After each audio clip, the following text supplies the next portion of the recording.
17절부터 보겠습니다.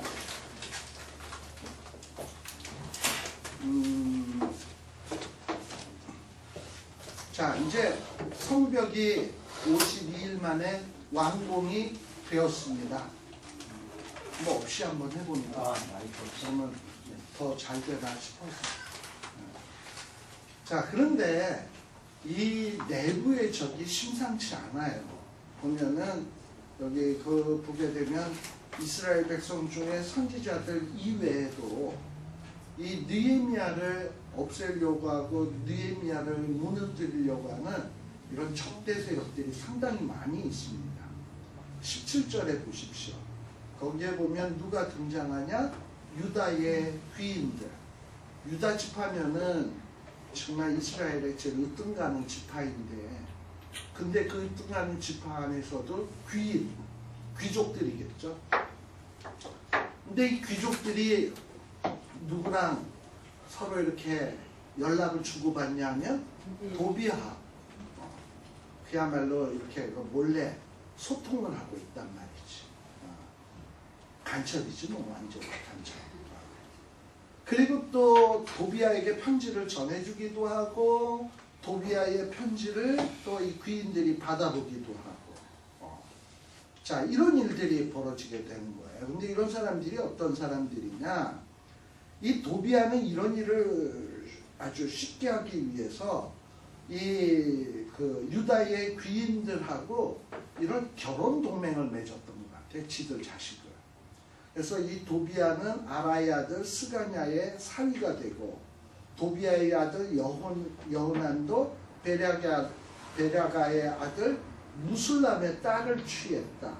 그래서 유다에 저와 동맹한 자가 많았다라는 얘기를 하고 있는 것을 보게 돼요. 특별히 여기 그 무술람이라고 하는 사람 있죠. 3장 4절을 한번 보세요. 느헤미야 3장 4절에 보게 되면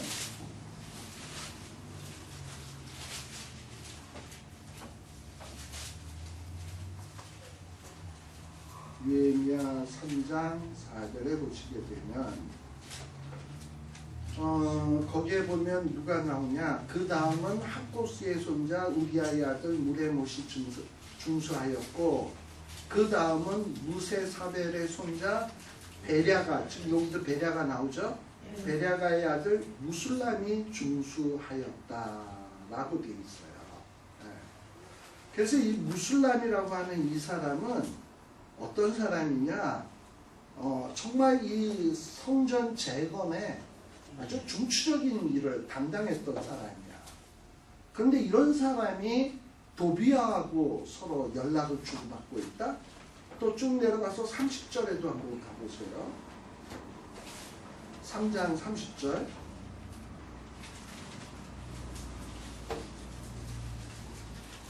거기 보게 되면 그 다음은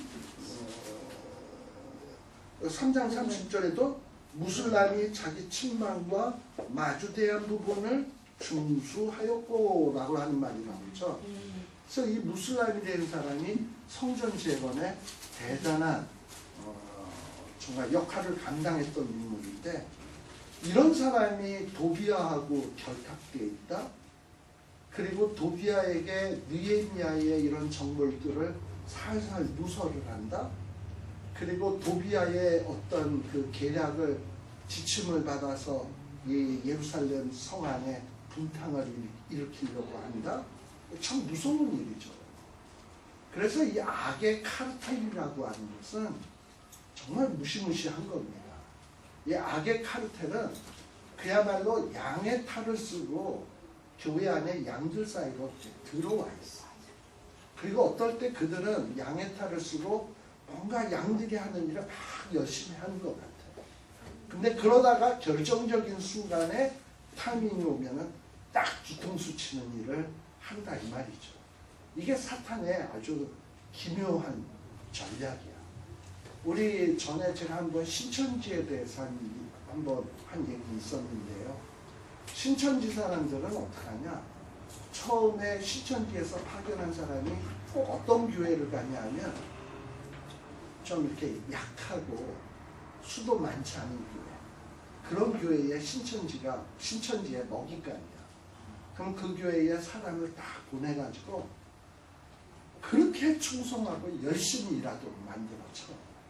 그러다 보면 모든 교인들이 야, 저 집사 진짜 우리 교회 복동이 들어왔다 이러면서 인정받게 만들고, 그리고 또 그 사람이 또 전도도 해봐. 그럼 또 그 사람들도 또 알짜배기 신자 같은 사람이 들어와. 그러면서 점차로 세력을 확대해 나가고, 마침내는 이 사람들이 좋은 전도사님 한 분이 계시는데 이분을 모시자 그러면 교회 목사님이 와이나 전도사님 모시죠. 근데 그 전도사님이 신천지 전도사야. 그럼 신천지 목사야. 그리고 와서 처음엔 부목사를 일하다가 이제 이 사람들이 주류가 되니까 기존에 있던 목사 내쫓아. 그리고 여기 있었던 부목사를 담임으로 세워. 그리고 이 교회는 뭐가 되냐? 신천지가 되는 거예요. 아주 무서운 거야. 아주 조직적이에요. 그러니까 그렇게 해서 교회 하나 먹는데 3년 프로젝트, 5년 프로젝트 하고 해요. 얘네들 하루아침에 이걸 뭐 와서 티내고 다 이러는 게 아니야. 처음에 2, 3년을 인정받기 위해서 별의별 봉사, 별의별 충성, 정말 신자도 저렇게 훌륭한 신자 없을 만큼 충성을 다합니다. 지금 그런 대표적인 인물이 누구냐면 무슬람. 이름도 딱 무슬람 같은.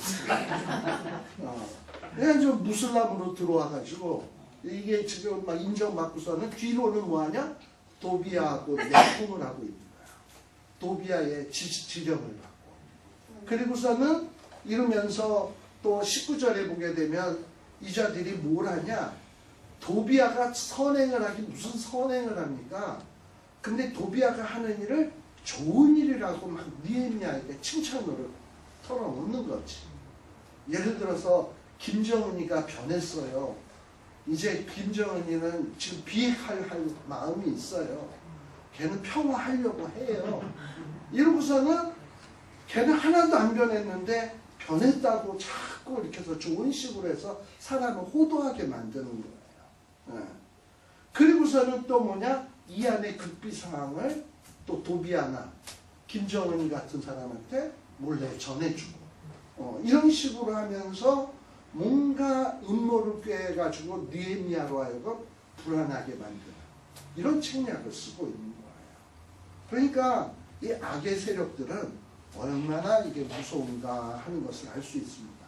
그럼 이런 자들이 왜 이럴까? 같은 유대인이면서 또 유대의 귀인이면서 유대 지파의 귀족들이면서 이럴까? 왜냐하면 느헤미야가 등장하기 전까지 산발랏 도비아 시대 때 이들과 아주 신나게 해먹었거든.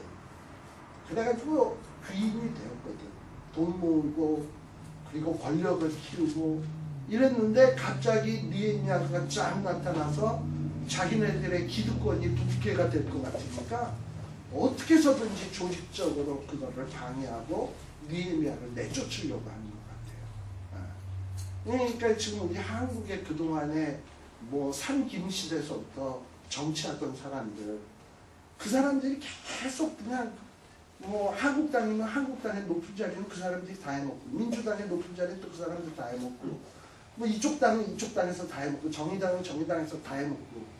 그래서 맨날 정치는 바뀌어도 뭐 대통령은 바뀌어도 항상 그 인물들이 꽉 잡고 있잖아. 그러니까 얘네들은 그거를 놓을 마음이 없는 거야. 그거 나라가 망하는 것보다 자기가 그 기득권을 잃어버리는 게 더 속상하고 더 안타까운 거지. 그러니까 이거를 안 놓치려고. 근데 그건 뭐 이게 정치인만 그렇습니까? 언론인들, 뭐 조중동이라든지 또 여기 미국으로 치면 뉴욕타임즈라든지 워싱턴 포스트라든지 자기네들이 장악하고 있는 언론의 권력이 있잖아. 이 권력을 잃어버리는 것이 나라 잃어버리는 것보다 더 무서운 거야. 그러니까 자기 권력을 유지하기 위해서라면 어느 누구든지 모략과 음모로 쳐버릴 수 있는 거죠. 악한 사람이지. 그러니까 정말 이 시대에 누가 등장해야 되냐? 하나님을 두려워하는 사람. 그래서 하나님을 경외해서 이 땅 위에 정의와 공평과 그리고 진실과 그리고 참된 자유와 그리고 이런 일을 실현하기 위해서 자기를 희생하고 아까 느헤미야처럼 보수도 받지 않냐 헌신적으로 일할 수 있는 이런 사람들이 일어나야 되겠는데 없으면 우리라도 돼야죠. 어떻게 하겠습니까? 그죠? 네. 그래서 이런 일들이 벌어져야 되는데 이 유대 안에도 이스라엘 안에도 똑같은 일들이 벌어지고 있는 거예요. 그야말로 저는 이 에스라 느헤미야서를 이렇게 보면서 느껴지는 게 야, 진짜 역사는 그대로 반복되는구나. 어떻게 이렇게 똑같이 이루어지나 라는 생각이 들어요. 진짜 믿는 놈 하나도 믿을 놈 없다고 성전 재건할 때 그렇게 열심히 하던 사람이 뒤로 이렇게 내통할 줄 누가 알겠어. 그렇잖아요. 이러면서 양의 탈을 쓰고 이런 못된 짓들을 하는 거지. 보세요. 도비아의 선행을 와서 그렇게 포장해서 말하. 느헤미야가 말하는 것은 그냥 뽀로로 달려가서 또 도비아에게 산발랏에게 전해주고 그리고 정보를 훤히 알고 있는 도비아는 완전히 느헤미야를 갖고 놀라 그러겠지. 느헤미야는 도비아에 대해서 잘 모르는데 도비아는 느헤미야를 잘 알고 있다 이 말이죠. 그럼 싸움이 되겠습니까? 그죠? 네. 그럼 싸움이 안 되는 거지. 그냥 느헤미야는 늘 불안한 거지. 내부에 이렇게 적이 있다 보니까. 그러니까 이런 상황이 전개되고 있었다라는 거예요. 자, 근데 그럼에도 불구하고 우리 에스라에서 눈여겨봤던 말은 주의 선하신 손이 함께 하시네라는 말이 있었어요. 에스라서에서는. 근데 느헤미야서에서는 주의 손이 힘있게 하시네라는 얘기예요. 느헤미야에게 하나님이 은혜 베푸시고 느헤미야 손에 힘있게 하심에 7장 1절에 드디어 뭐가 이루어지냐? 그 문짝이 드디어 완성되기 시작을 한다라는 겁니다. 어떻게 보면 이 7장 1절은 느헤미야 6장 15절 16절하고 연결된다고 볼 수 있어요. 6장 15절 16절이 뭡니까? 거의 다 중수됐는데 문짝만 남았잖아요. 근데 이때도 계속해서 이 적들은 어떻게 해서든지 못하게 하려고 계략과 모략으로 이거를 못하게 하려고 방해 공작을 했잖아. 근데 그럼에도 불구하고 하나님의 은혜가 함께함으로 인해서 이 성이 건축되고 문짝이 달려지게 된다라는 거예요. 자, 그러면서 이제 느헤미야가 하는 일이 뭐냐? 이제 성벽이 완수되었으면 작업이 끝난 거냐? 모든 일이 끝난 거냐? 아니에요. 누굴 세워야 된다? 문지기, 노래하는 자들, 레위 사람들을 세우게 된다라는 겁니다. 특별히 여기 문지기나 노래하는 자들은 다 어떤 사람들이냐? 레위 사람들이에요. 왜 이 문지기와 노래하는 자들을 레위 사람들로 세우냐? 느헤미야 생각에는요, 이 성벽은 성전의 연장이라고 생각했던 것 같아요. 이 거룩한 성전의 연장이 성벽이라고 생각을 했기 때문에 그럼 거룩한 곳을 파수하는 일은 누가 해야 된다? 레위 사람들이 해야 된다라고 생각을 하고 이런 어떤 성의 문이라든지 또 성 안에서 찬양하는 일들을 위해서 이 레위 사람들을 세우게 되고 또 누구를 또 세웠냐? 자기의 아우, 느헤미야의 아우 하나니 그리고 영문의 관은 하나냐 이런 어떤 최고 감독자들을 세우게 되는데 이들을 세운 이유가 뭐냐? 여기 보면 하나냐는 위인이 충성되어 하나님을 경외함이 무리에서 뛰어난 자다라는 거예요. 이들이 이렇게 관리하고 감독하는 이런 행정관으로 세워지게 된 결정적인 이유는 하나님을 경외했다, 충성했다라는 거예요. 자, 왜 이렇게 느헤미야는 이렇게 예루살렘을 다스리는 관리 감독자를 세웠냐? 이제 아마도 느헤미야는 어느 정도 자기 일을 완수한 다음에 페르시아 왕에게 돌아가야 된다라는 걸 생각했던 것 같아요. 우리 느헤미야 1장에 보면 아닥사스다 왕에게 지금 예루살렘 도생에 조상들의 묘가 파괴되었고 성이 그래서 내가 가봐야 되겠습니다. 허락받고 왔잖아요. 했더니 왕이 너 갔다 오는데 며칠 걸리냐, 얼마 걸리냐 물어봤잖아. 그때 다 또박또박 얘기했잖아요. 그러니까 느헤미야는 이제 어느 정도 자기 일이 맞춰졌으면 돌아가야 되는 거야. 그래서 지금 이제 돌아가게. 저 52일 동안 이걸 완수했잖아요. 이제 이걸 완수했기 때문에 돌아가야 돼. 근데 돌아가면 이 나머지를 누가 관리하겠습니까? 그러니까 사람을 세워야 되는데 어떤 사람을 세울까? 이러고선 고민하던 가운데 하나님을 경외하는 자여야 된다라는 결론을 내리게 된 거예요. 왜냐? 하나님을 경외하는 자가 백성을 사랑하거든. 그러니까 하나님은 이스라엘 백성들이 노예로 있을 때 사랑했던 것처럼 하나님을 경외하는 자가 이런 사회적인 약자들을 사랑하거든.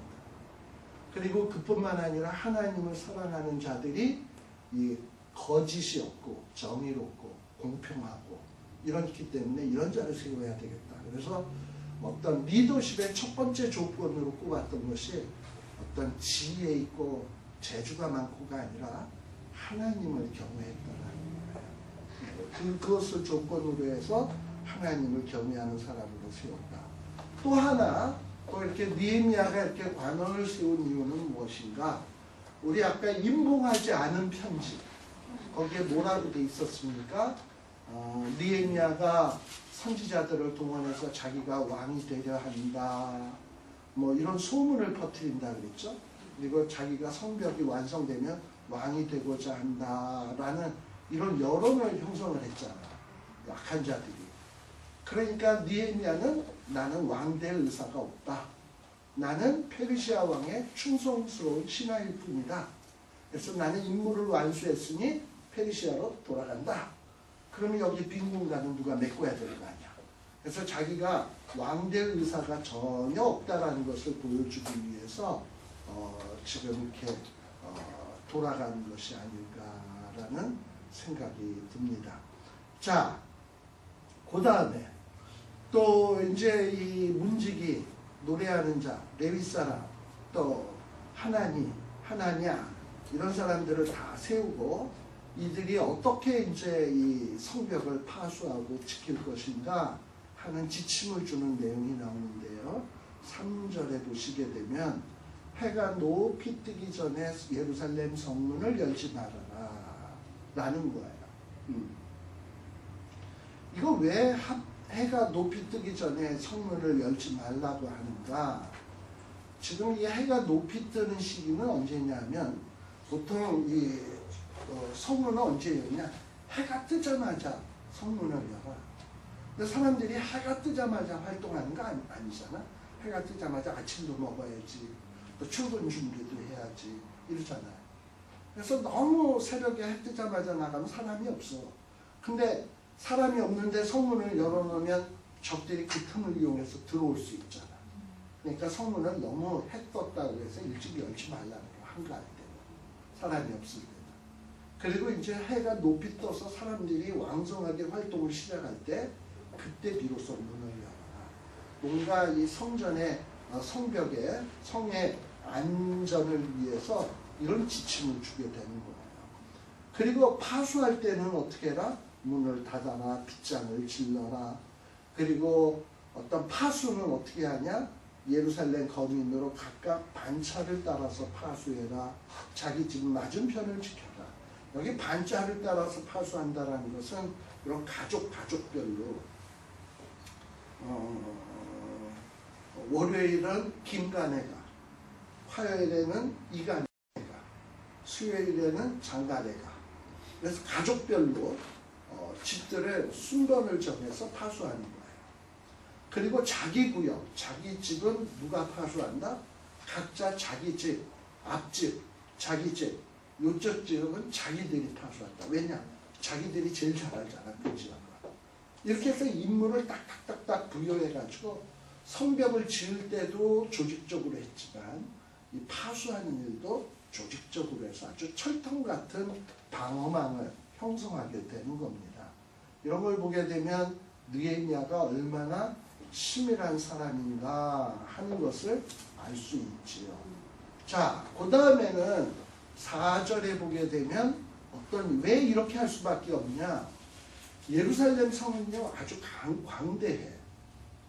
그런데 이 예루살렘 성은요 어떻게 보면 사마리아 사람, 모압 사람, 암몬 사람, 이방 모든 사람들에게 있어서 표적이 되는 곳이 어디냐면 예루살렘이에요. 왜냐하면 예루살렘을 점령하면 유대 땅을 다 점령하는 거거든. 그러니까 예루살렘에 거하는 사람들은 늘 불안한 거야. 미사일을 쏴도 제일 먼저 떨어지는 데가 어디냐? 예루살렘이거든. 전쟁이라도 적들이 제일 먼저 쳐들어오는 데가 예루살렘이거든. 그러니까 누구도 다 예루살렘에서 살고 싶지가 않아. 그리고 예루살렘 성은 광대하고 살고 싶지 않으니까 사람들이 예루살렘에서 슬금슬금 피해서 어디 안전한 데로 도망을 가버리는 거야. 그래가지고 예루살렘 안에는 거민이 희소하고 그리고 사람들이 없다 보니까 가옥도 별로 없어가지고 어떤 삶의 질이 굉장히 떨어져. 예루살렘 성 안이. 그러니까 사람들이 예루살렘을 좋아 안 해. 예루살렘을 지켜야 되는 거는 알겠는데 예루살렘을 지키려고 하니 너무 힘들어. 그 안에서 생활도 힘들고 그리고 그 안에서 맨날 적들의 위협에 노출돼 있고 이러니까 싫은 거야. 예를 들어서 여러분 하나님의 성전이 좋은 건 다 알잖아. 어? 그러나 여러분들 보고 만일에 이런다고 생각해보세요. 여러분들이 성전이 하나님의 집이고 좋으니까 당신들은 이제 성전에서 사십시오. 여기서 주무시고 여기서 밥해 먹으시고 성전에서 계속 계십시오 하면 좋을 사람 누가 있겠어요? 사택 있잖아요. 사택. 여러분들 사택이라는 거 살아보셨어요? 특히 목사로서 사택. 이거 진짜 죽을 맛이야. 시도 때도 없이 찾아와 사람들이. 그리고 사택은 시도 때도 없이 교인들의 놀이터야. 사생활이라는 게 없어. 그래서 옛날에 저도 교회 안에 사택이 있었거든요. 근데 그때는 전 어릴 때였어. 근데 사모님들이 보면 목사님 사모님들이 보면 되게 정신병 증세가 좀 있어요. 사람 기피증, 그리고 사람 공포증, 또 때로는 우울증. 근데 저희 어머님이 굉장히 정신력이 강한 사람이거든. 사택에 살면서 그런 증세가 좀 있었어요. 그러다가 이제 교회가 조금 형편이 낮으니까 교회를 벗어나서 한 15분을 걸어가야 되는 지역에 어떤 집에 사택을 해줬어요. 그러면서 우리 어머님이 정신병 증세가 없어지셨어요. 그만큼 힘들지 않아요. 그냥 뭐 성전이 좋다고 해서 성전 안에서 사는 거 죽을 맛입니다. 그냥 지금 이때도 어떠냐면 예루살렘 성벽이 완성되고 성이 제대로 딱 이루어졌는데 사람들이 다 도망가는 거야. 그리고 예루살렘 성 안에서 예루살렘 성을 위해서 봉사하는 사람은 없는 거야. 뭐 쥐들이 모여가지고 야 우리가 고양이를 어떻게 하면 피할 수 있을까 이렇게 고양이 목에 방울을 달자. 좋은 아이디어다 짝짝짝. 그런데 누가 고양이 목에 방울 달까? 아무도 안 해. 예루살렘 성전은 이스라엘 나라의 심장이야. 여기를 우리가 지켜야 돼. 여기를 튼튼하게 만들어야 돼. 누가 지킬까? 네가 지켜라. 이러는 거야. 서로. 아무도 안 하는 거야. 자, 그래가지고 사람들이 다 도망을 가버렸어요. 그래서 5절에 어떤 일이 벌어지냐? 느헤미야의 마음속에 하나님이 감동을 하셨어. 감동을 하셔서 뭐 했냐? 귀인, 민장, 백성, 그러니까 백성의 지도자들을 모아서 보게대로 계수하게 하였다. 근데 이제 그러니까 인구 계수를 하는 거예요. 근데 인구 계수를 하기 위해서 뭘 얻었냐? 처음으로 돌아온 자의 보게를 얻었다. 이 처음으로 돌아온 자의 보게는 뭐냐면 바벨론 1차 포로 귀환 때 스룹바벨과 여호수아 함께 스가랴가 오잖아요. BC 한 538년에. 근데 그때 돌아올 때의 명단이 우리 그 에스라서 2장에 나오잖아. 1장 다음에 2장에 나오잖아.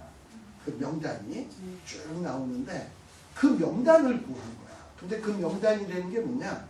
이제 그 명단에 있는 사람들이 돌아와가지고 어느 지역에는 몇 사람이 사는가, 어느 지역에는 몇 사람이 사는가, 이게 쫙 기록이 되어 있는 거예요. 그런데 지금 예루살렘 가까이 근처, 예루살렘 동네에 있는 사람들이 100명이 살아야 되는데 100명이 아니라 한 50명이 도망가고 한 20, 30명밖에 안 남은 거야. 그러면 그 100명, 나머지 도망간 한 60, 70명 찾아내야 되잖아. 그리고 이게 너가 살아야 될 땅이야. 너 이 땅은 네가 지켜야 돼. 반차대로 네 앞집은 네가 지켜야지. 이걸 재정비하는 거예요. 그러니까 지금 사람들이 책임을 회피하고 다 도망을 가버리니까 느헤미야 마음속에 이거 이러면 안 돼.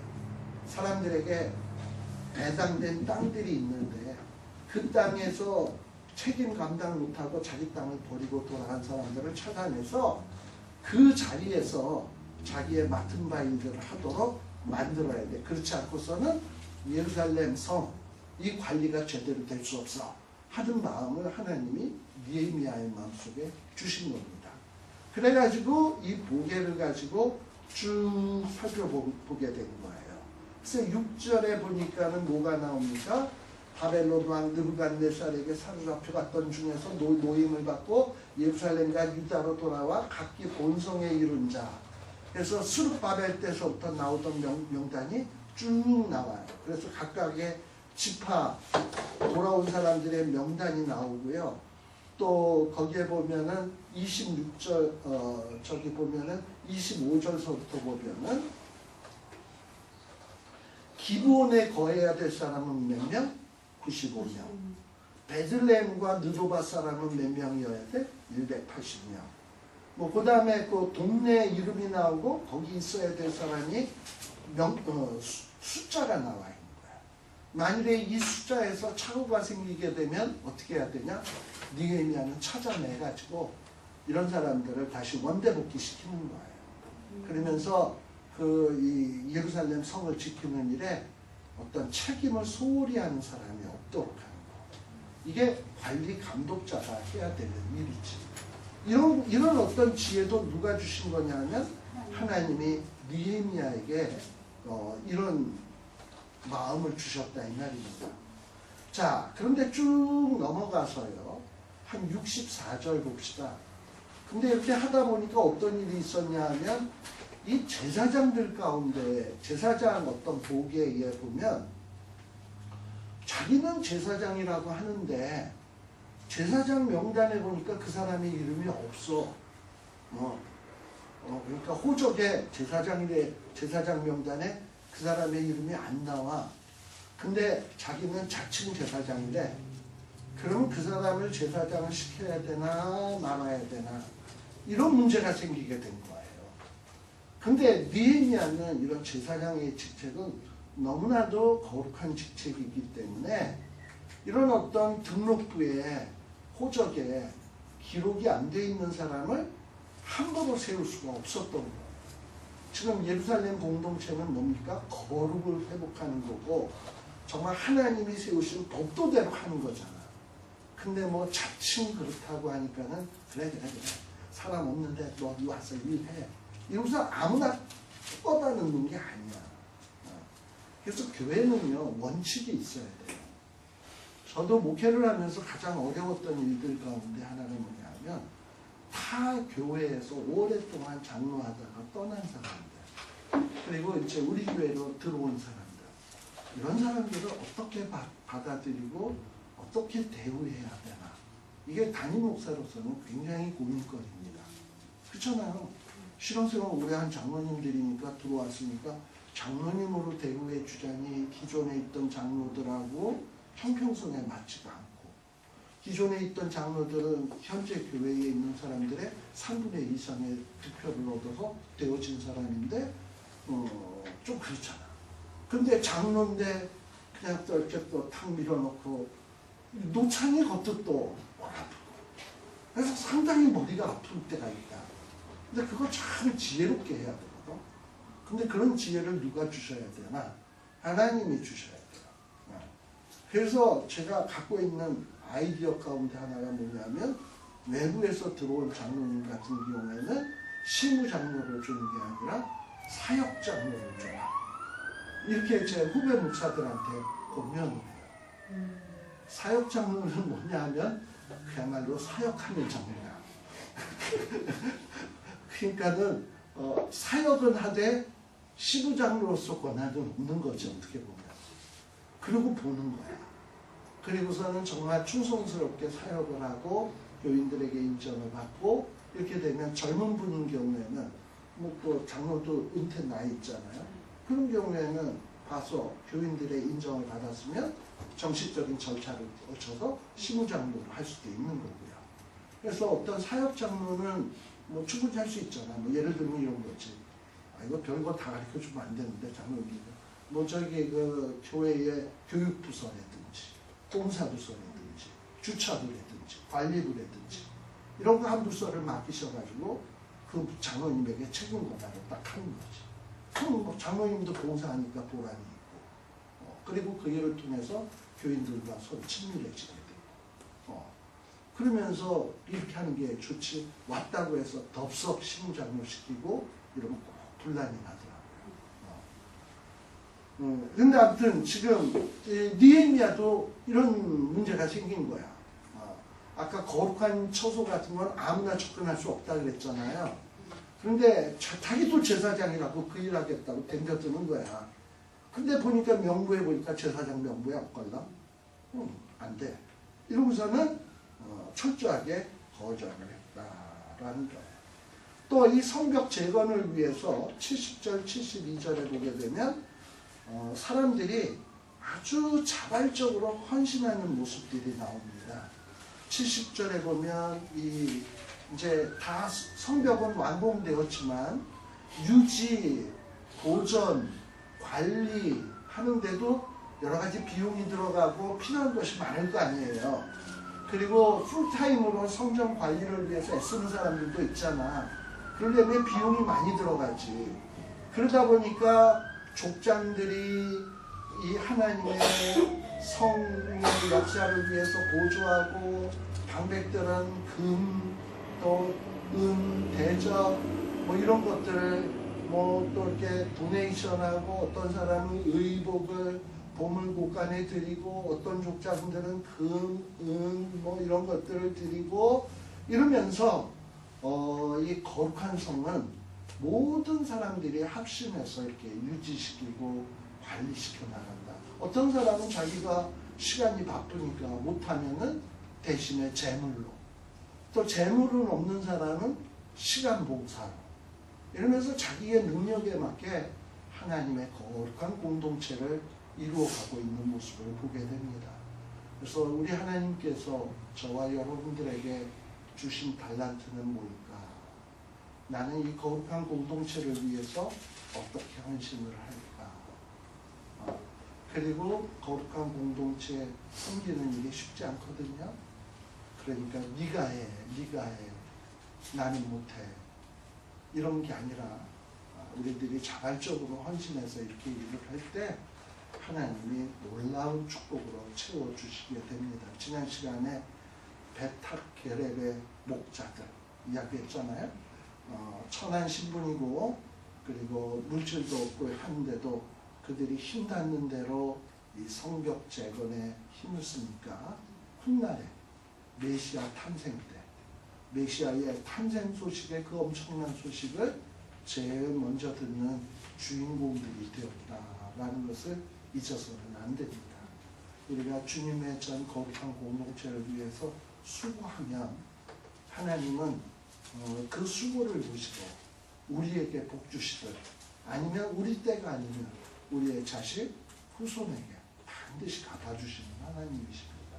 그래서 그걸 기억하시고 오늘은 요 7장까지 하고요. 8장서부터는 또 이제 새로운 어떤 또 단계로 들어가게 됩니다. 이제 느헤미야의 사역은 잠시 여기서 중단되고 이제 주인공으로 누가 등장하게 되느냐? 8장서부터는 에스라가 또다시 짠 하고 등장하게 됩니다. 그래서 8장서부터의 이야기는 다음 시간에 하도록 하겠습니다. 10분 일찍 끝납니다. 기도하겠습니다. 하나님 아버지 감사합니다. 오늘 또 이렇게 저희들이 성전, 성벽 재건을 위해서 정말 포로기에서 힘들게 있다가 돌아온 공동체가 얼마나 애쓰고 수고했는가 하는 것을 살피었습니다. 하나님 아버지, 거룩한 공동체의 재건은 아직 끝난 것이 아닙니다.